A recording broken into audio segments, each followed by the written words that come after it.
возгласив громким голосом, сказал: «Отче, в руки Твои предаю дух мой». И сие сказав, испустил дух.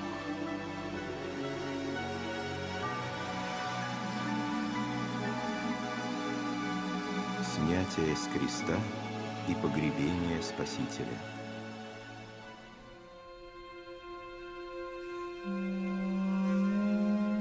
Добровольно приняв страдания, распятие и смерть на кресте, Господь Иисус Христос совершил спасение человеческого рода от греха и вечной смерти.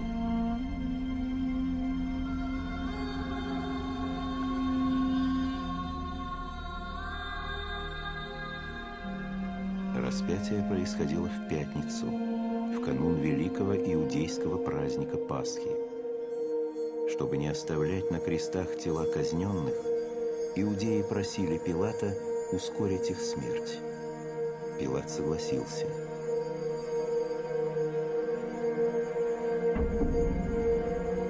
Пришедшие воины перебили голени двум разбойникам. После этого распятый человек умирал почти мгновенно.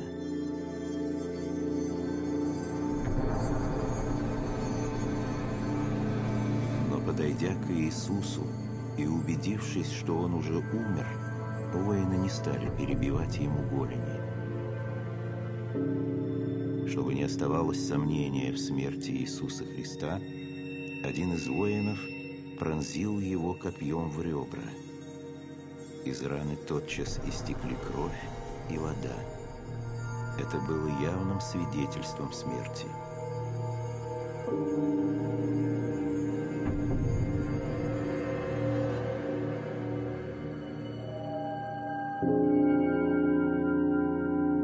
В тот же вечер к Пилату пришел один из членов Синедриона, тайный ученик Иисуса Христа, Иосиф Аримафейский.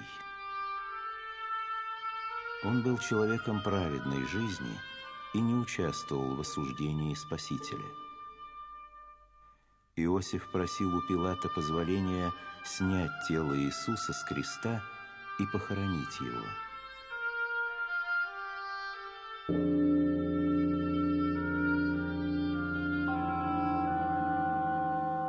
Получив разрешение, он купил ткань для погребения, плащаницу, и отправился на Голгофу.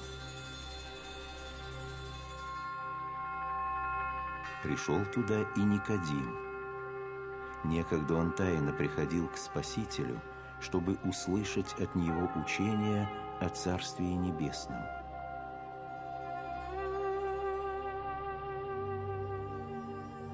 Иосиф с Никодимом сняли с креста тело Иисуса, помазали его благовониями и обернули в плащаницу.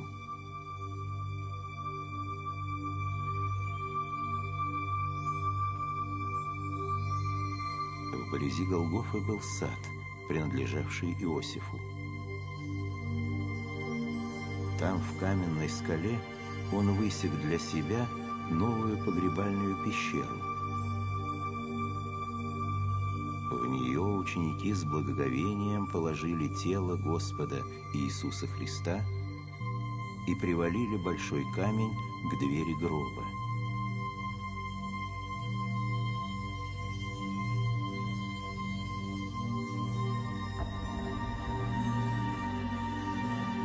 За погребением Спасителя наблюдали женщины, стоявшие у его креста. Среди них были Матерь Иисуса, Мария Магдалина и Мария Иосиева. Заходило солнце. В преддверии наступающей субботы, великого дня покоя, все покинули место погребения Христа.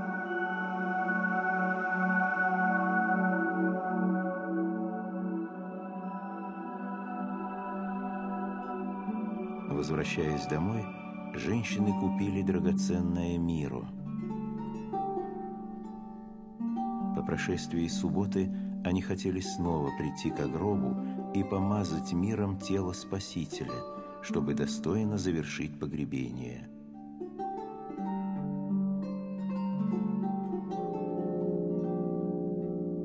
Тем временем первосвященники и фарисеи пришли к Пилату и сказали ему: «Господин, мы вспомнили, что обманщик тот, еще будучи в живых, сказал: после 3 дней воскресну. Поэтому прикажи охранять гроб 3 дня, чтобы ученики его, придя ночью, не украли его и не сказали народу: воскрес из мертвых. И будет последний обман хуже первого».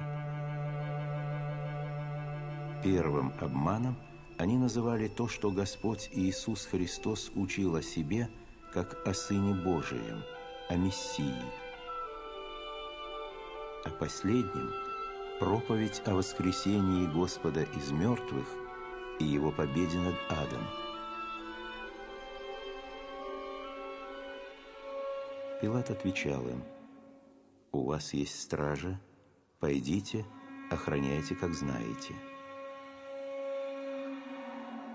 Получив это позволение, первосвященники с фарисеями пошли к гробу Иисуса Христа.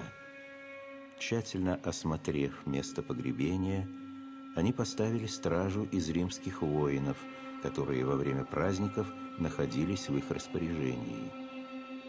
Затем приложили к камню, закрывавшему вход в пещеру, печать Синедриона и удалились, оставив тело Спасителя под охраной.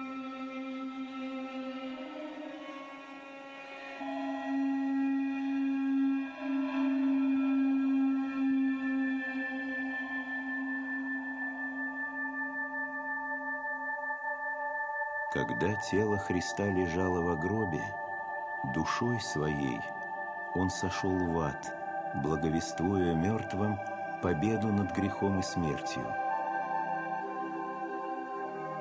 Для всех ветхозаветных праведников, всех, кто ожидал пришествия Спасителя, Господь открыл Царство Небесное и вывел их души из ада.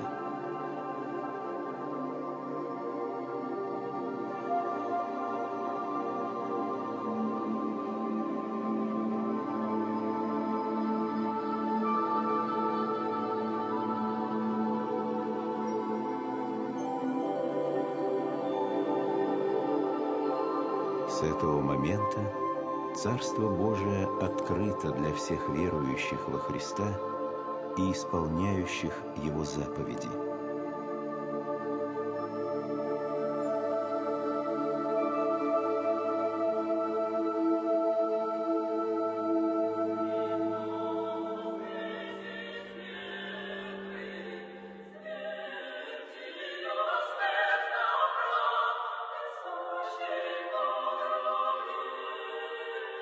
Ад повержен силой распятого Сына Божия.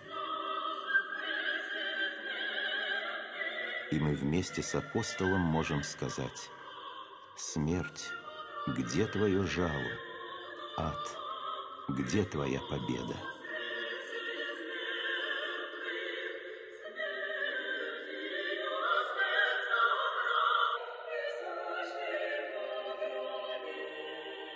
Ибо Христос для того и умер, и воскрес, и ожил, чтобы владычествовать и над мертвыми, и над живыми.